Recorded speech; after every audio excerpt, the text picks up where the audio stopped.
You are sitting in a modest office in Colombia. On your desk is a ledger. It doesn't track tech startups, stocks, or real estate. It tracks a white, finely ground powder. You are the CEO of the most lucrative, highly liquid, and terrifyingly efficient enterprise in human history. You have a product that costs roughly $1,500 to produce in the dense, lawless jungles of South America, but when you successfully get that same kilogram onto the streets of Miami or New York, it sells for up to $50,000. That is a profit margin of over 3,000%. Any traditional venture capitalist on Wall Street would die for these numbers. But your biggest problem is not demand. The demand is insatiable. Millions of customers in the United States are waiting, cash in hand. Your biggest problem is scale.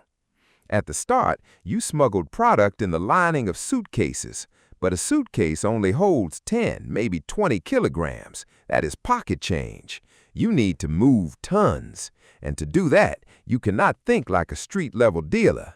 You need to start thinking like a global logistics conglomerate. Every day, you must decide, how do you scale an illegal supply chain across international borders under the nose of the most powerful military and intelligence apparatus on Earth?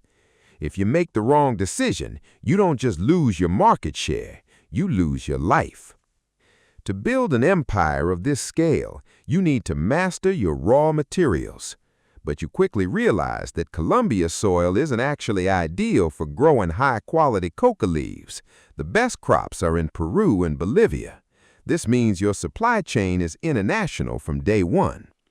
You have to manage 3 distinct operational phases: sourcing, refining, and transport. First, sourcing. You need to buy raw coca paste from thousands of impoverished farmers across Peru and Bolivia. You must pay them in cash, keep them loyal, and outbid local authorities. Next, refining. You need to transport tons of this raw paste into the Colombian jungle to your secret laboratories. Now consider the chemicals required. To turn coca paste into pure cocaine hydrochloride, you need thousands of gallons of ether, acetone, and sulfuric acid. These are highly regulated chemicals. You cannot just walk into a chemical plant and order 10,000 gallons of ether. You need to set up front companies. You need to bribe customs officials. You need to build hidden laboratory cities deep in the Amazon, like Tranquilandia, complete with its own water systems, electricity generators, and housing for hundreds of workers. Every single day, you are managing a massive chemical manufacturing operation. You have to ensure that your chemists are maintaining quality control. If the purity drops, your brand value in Miami drops. But once the product is packaged, sealed in waterproof plastic, and stamped with your personal trademark logo, you face the hardest operational hurdle in the world: logistics. How do you move tons of contraband across 2,000 miles of ocean? Your logistics division needs to be more advanced than most commercial airlines. You cannot rely on commercial flights anymore. You need your own fleet. You buy twin-engine turboprops. You hire professional pilots, offering them up to $400,000 per flight. But a plane flying from Colombia directly to Florida is a massive red flag for U.S. radar. You need a transshipment hub. Now imagine looking at a map of the Caribbean. Your eyes land on a tiny island in the Bahamas, Norman's Cay. You don't just buy property there, you buy the entire island. You bribe the local officials, expel the residents, and build your own private kingdom. You construct a 3,000-foot runway, armed guards, radar systems, and luxury hotels for your pilots. Now your supply chain is optimized. Your planes fly from Colombia to Norman's Cay, refuel, load up, and fly low over the Florida Keys, dropping waterproof duffel bags of product into the ocean to be picked up by your fleet of speedboats. But with this level of optimization comes extreme risk. Every single link in this chain is a point of failure. If a pilot gets nervous and dumps the cargo, you lose millions. If the Bahamian government changes and decides to raid your island, your primary transit hub is wiped out overnight. You are constantly forced to manage risk under immense pressure. Do you buy bigger planes? Do you invest in custom-built submarines that can slip past Coast Guard sonar? Every decision costs millions of dollars, but the money is coming in so fast, your logistics budget is essentially infinite. And that brings you to your most bizarre, overwhelming crisis yet. By your peak, you are bringing in $70 million a day, nearly $22 billion a year. But remember, your customers do not pay with wire transfers or credit cards. They pay in cash, small physical bills. Your biggest problem is no longer making money. Your biggest problem is physically storing, moving, and hiding it.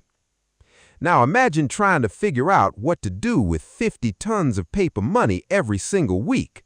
You cannot deposit this cash into a Colombian bank without raising immediate alarms, so you have to treat cash like a physical commodity, just like the product itself.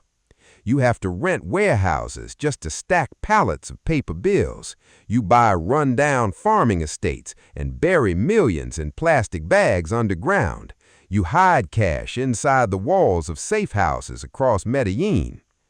Your accounting department has to write off 10% of your total revenue every single year as a standard operational loss.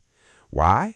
Because rats are eating the bills in your warehouses, water is seeping into the underground caches and rotting the paper. You are spending $2,500 a month just on rubber bands to keep the stacks of cash organized. Every day, you must decide, how do you launder this capital?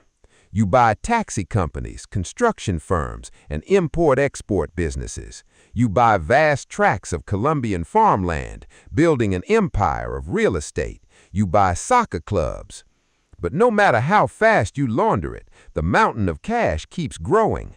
The sheer physical volume of your wealth is leaving a paper trail that the world's law enforcement agencies are starting to follow. And to keep them off your back, you have to fund your most expensive department, human resources and security.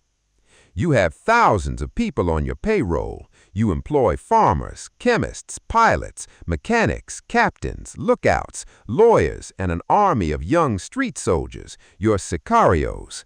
But your HR department doesn't use standard labor contracts. You manage your workforce with a simple, brutal corporate policy: Plata or Plomo, silver or lead.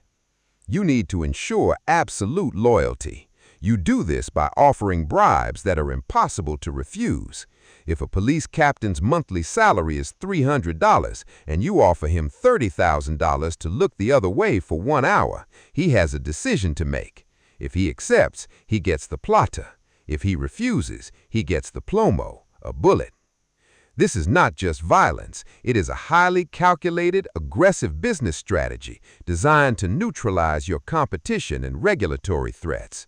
You are bribing judges, police chiefs, generals, and politicians. At one point, you were paying out tens of millions of dollars a month in bribes. But your security expenses are spiraling out of control. Rival cartels like the Cali cartel see your immense profit margins and want a piece of the market. They are trying to hijack your shipments, assassinate your key distributors, and buy off your corrupt police allies. At the same time, the Colombian government, backed by U.S. intelligence, is feeling the pressure. They want to shut you down. Your biggest threat isn't a drop in demand, it's extradition. If the Colombian government agrees to send you to a prison in the United States, your empire is finished. In America, you cannot bribe the guards, the judges, or the politicians. Now you have to make a strategic decision under extreme pressure. Do you compromise or do you go to war? You decide to go to war. You try to buy your way out of extradition by offering to pay off Colombia's entire national debt, $10 billion. When the government refuses, you turn your security force into an insurgent army. You bomb government offices, assassinate presidential candidates, hijack the Supreme Court, and blow up commercial airliners. But in doing so, you violate the fundamental rule of business. You have made yourself too expensive to tolerate. By turning your commercial enterprise into a military conflict, you destroy your own infrastructure. Your logistics hubs are raided. Your top lieutenants are captured or killed. The cost of doing business skyrockets because you're spending more money on weapons and security than on logistics and distribution. Your cash flow dries up. Your supply chain fractures. Now imagine the end. You are no longer living in luxury mansions. You are running from safe house to safe house, sleeping on the floor with millions of dollars in trash bags around you. Money that is completely useless because you cannot step outside to spend a single dollar of it. Your empire was a masterpiece of operational efficiency, a triumph of supply chain management, and a cash-generating miracle. But in the end, the economics of your empire proved one final brutal law of the market. When your cost of operation finally exceeds the value of your product, bankruptcy is inevitable. And in your line of work, bankruptcy doesn't mean filing for Chapter 11. It means a cold rooftop in Medellín.